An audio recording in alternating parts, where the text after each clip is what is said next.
eklesiologi pembebasan ada dua pembahasan, yaitu yang pertama, pandangan eklesiologi pembebasan tentang Alkitab, dan yang kedua, eklesiologi pembebasan dan Allah Tritunggal. Teologi pembebasan. Apa itu teologi pembebasan? Teologi pembebasan dibangun atas konsep pembebasan manusia dengan berbagai macam cara agar menjadi integral. Teologi pembebasan atau teologi Kristen sepanjang sejarahnya secara khusus menjadi tema yang dominan dalam wacana Amerika Latin yang tertindas sejak abad ke-19. Teologi pembebasan Amerika Latin muncul dari kemarahan etis terhadap kemiskinan dan marginalisasi massa yang besar. Dalam buku Etika Kristen dijelaskan mengenai kebebasan yang dalam hal ini kebebasan manusia. Filsafat Stoa menyatakan, manusia yang bebas ialah manusia yang tidak tergerak dengan cara apapun juga oleh segala yang menggerakkan dunia. Menjadi manusia haruslah dipenuhi dengan diri sendiri dan harus merasa cukup puas dengan diri sendiri. Tidak tergerak oleh kekayaan atau kemiskinan, juga kesenangan atau kesengsaraan. Marxisme-Leninistis menyatakan bahwa kebebasan berarti bebas dari sistem produksi kapitalis dan hidup dalam masyarakat yang tidak bergerak tanpa takut kepada Tuhan dan perintah-perintahnya seperti seekor binatang. Para penjajah di Amerika Latin yang pertama menghidupi Injil dengan sangat benar, dan oleh karena itu mereka juga mampu membawa kabar baik atau Injil kepada orang-orang yang dijajah oleh bangsa Eropa di era kolonial, dan dikembangkan lebih lanjut dalam bentuk teologi politik dan teologi harapan yang berbeda-beda.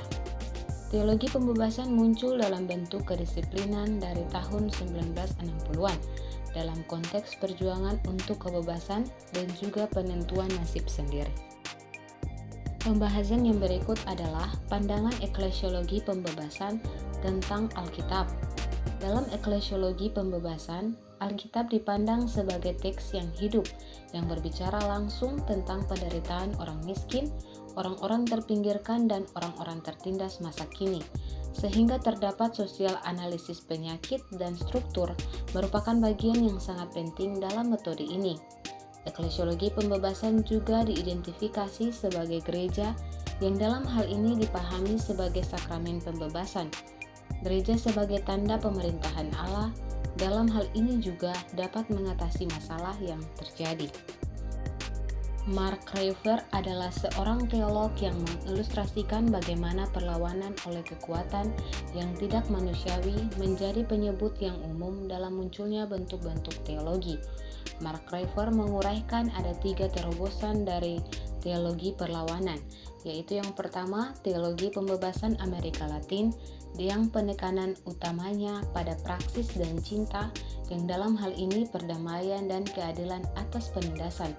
Yang kedua, teologi profetik di Afrika yang berupaya menghubungkan teologi dengan peristiwa mendesak dalam kehidupan sehari-hari.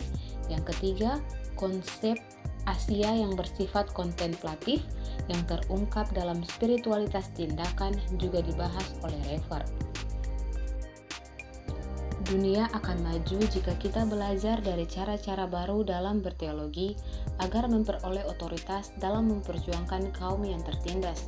Komentar dari David Pan mengenai teologi pembebasan adalah salah satunya, bahwa ia menyatakan teologi pembebasan menganggap Tuhan itu tidak adil, dia pilih kasih kepada orang-orang miskin. Gereja haruslah berbicara agar mendapatkan keadilan dalam hal ini, supaya orang-orang miskin tidak lagi ditindas, tetapi mereka mendapatkan hak mereka, bahwa mereka juga perlu dihargai, karena bagi Tuhan bahwa kita manusia sama dan tidak ada yang beda, karena ia tidak pernah membeda-bedakan setiap kita. Lalu jika Tuhan tidak membeda-bedakan kita, kenapa manusia membedakan antara orang kaya dan orang miskin? Oleh karena itu, kita harus memiliki kesadaran dimulai dari diri sendiri. Teologi pembebasan merupakan gerakan menggabungkan kritik terhadap modernitas. Tantangan gereja diekspresikan melawan naluri secara total dari teologi tradisional dan teologi budaya dari gerejawi, teologi patriarkal, Romawi, eurosentesis, kulit putih. Tantangan terhadap dunia sekuler ditunjukkan melalui faktor geopolitik, ekonomi, Eurocentrisme, Saintisme, Teologi dan Ekumenisme. Religius dan sekuler mencerminkan sisi gelap kemenangan modernitas di Barat.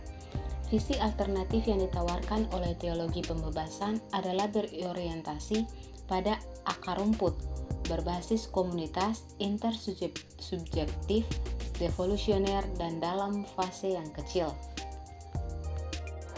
Pembahasan yang berikut adalah mengenai eklesiologi pembebasan dan Allah Tritunggal. Eklesiologi pembebasan juga merujuk pada penekanan pemahaman kita yang sebenarnya, yaitu pengalaman akan Allah dalam usaha eklesiologi kita. Yang paling penting perhatian pada fakta bahwa umat Kristiani mewartakan dan dipanggil untuk sebuah persekutuan. Jika dilihat kaitannya dengan Tuhan, dapat kita pahami yaitu bahwa eklesiologi yang membebaskan membantu kita menghargai dan juga memberikan perhatian pada persekutuan Tritunggal, orang-orang atau cara keberadaan ilahi, mewajibkan kita untuk secara bersama memperhatikan cara-cara moral dan praksis menjadi gereja.